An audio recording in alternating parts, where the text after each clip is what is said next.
There's a Comcast guy outside. Because of my internet problems, they had to fix a bunch of stuff out there they were going to.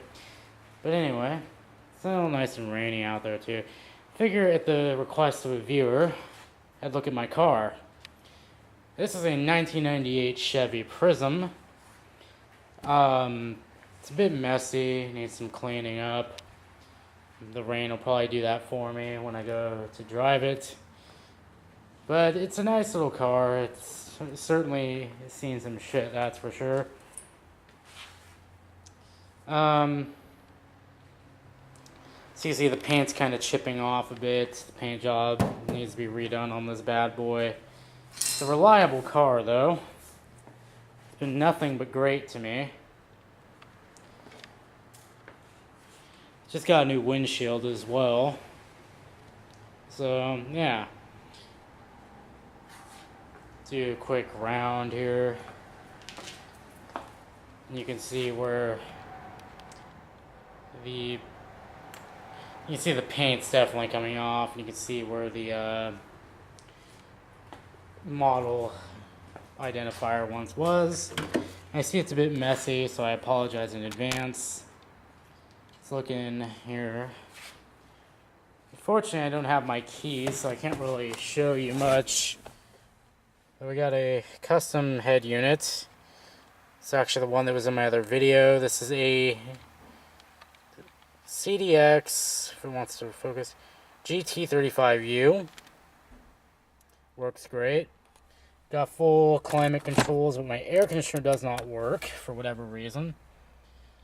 What is possibly the best $14 I've ever spent in my life. This is a Scotch Stuck Up. It's seriously called that. Cost me about 14 bucks. Came with a suction cup mount, but I no longer have it. Plus, it works better in the vent anyway because there's really no mount points for it. Apparently, it's illegal in the state of California to have it mounted on your windshield. So, yeah. Hazards, which work great, as you can no doubt see. Windshield wipers, turn signals. Neat little quarter holders. Sold $4, and then I got 2 more down here for $2 more. And here's the console. Brake. Shifter, which has the override button broken off, but it still works. I'm not going to try it because I don't want to go backing up into the door. Garage door. Was the cup holder, but this is for suction cup mounts for a tablet holder because I don't want any cups here to spill into the radio. And this pops off.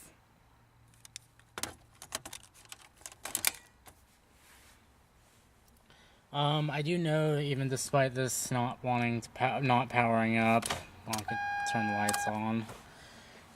Because I don't have the keys. This has about almost 170,000 miles on it. And now let's go look under the hood. And also to note, there is a problem with the door handles. All 4 of them are actually broken at this point in time. The passenger's actually works. You just have to pull it towards the front of the car. More paint mishaps. But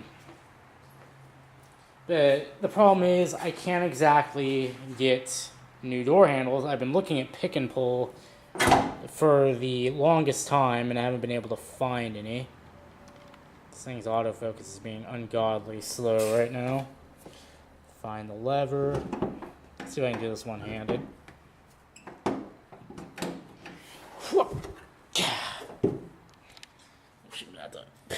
Turn you guys upside down while I grab the rod to hold this up. And you can see everything in here. Here's the battery that once had the soda poured on it. I'm actually going to bring out my iPhone here. Get some light on the situation.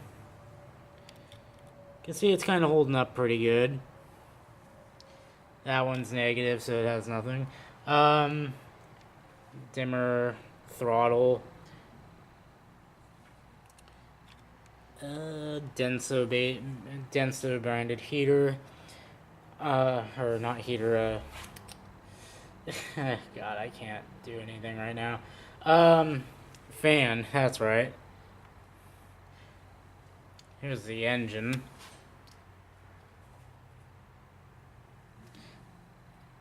It's a straight 4, pretty much. Oil reservoir, brake fluid, air conditioner compressor. Trying to figure out if I can. There's a date code on it, on the radiator, which I believe is original to this car.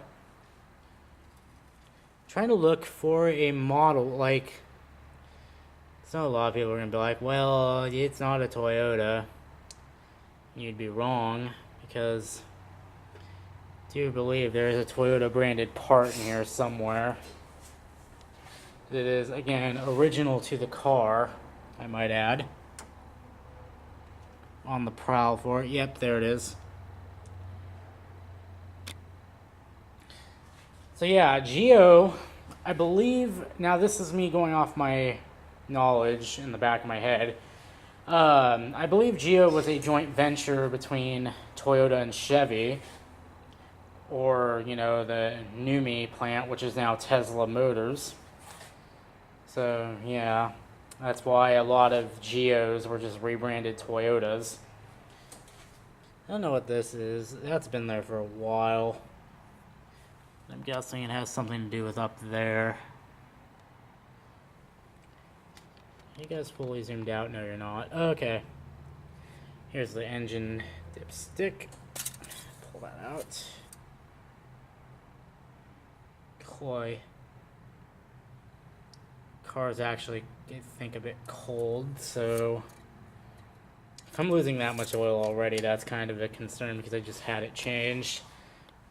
And you can see another Toyota part. This is actually also original to the car, the alternator. Now you'll see one of the problems with my car. You might notice the power steering is actually a bit low. There's a power steering leak somewhere in here. I don't... What the fuck? That's interesting. I'm actually gonna poke at that real quick. Let's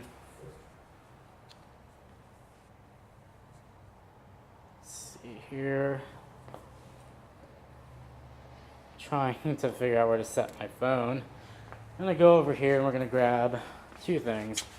Grab my wrench, poke around in there. And, you know, I had the, oh, there it is, power steering fluid. Top that bad boy up. Put this aside on top of the engine because that's totally where you should put your stuff. So what I want to know is that little mass in there. What is that?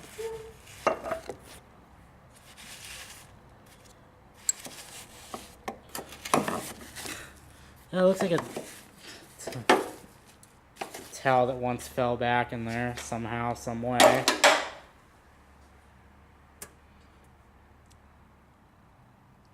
believe that's going off to the heater core. I could be completely wrong. There's the back of the engine.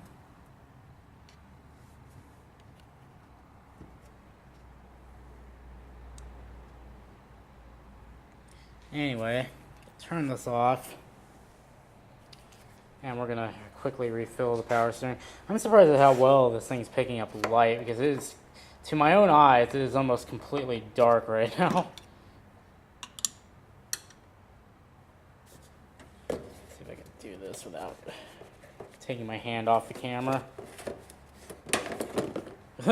Oh, let's not spill. Let's not spill. That would be bad. Fluid. Now this fluid level on here is so low that I'm not going to even bother to go the other direction.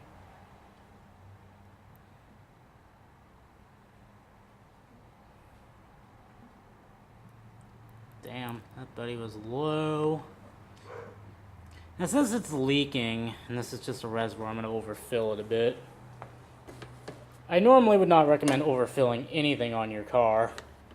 But in the case that this thing actually has a slow leak and I'm too lazy to get it fixed. This thing is actually supposed to have leak stop, but it's not working so well. Put that back on. Get that out of there, because we don't want to take off with tools rolling around in our engine. So there's pretty much that. The air conditioning unit in this is actually broken, sadly enough. I don't know what's wrong with it or what went wrong with it. But my buddy says it might be the belt going to the air conditioning unit that broke. I think it might be the Freon, to be honest, because I don't know, it just seems like there might be a Freon leak in there. Let's look at the belts. Check the, oops, getting that in the way. Checking the belts out. Kind of see it in there.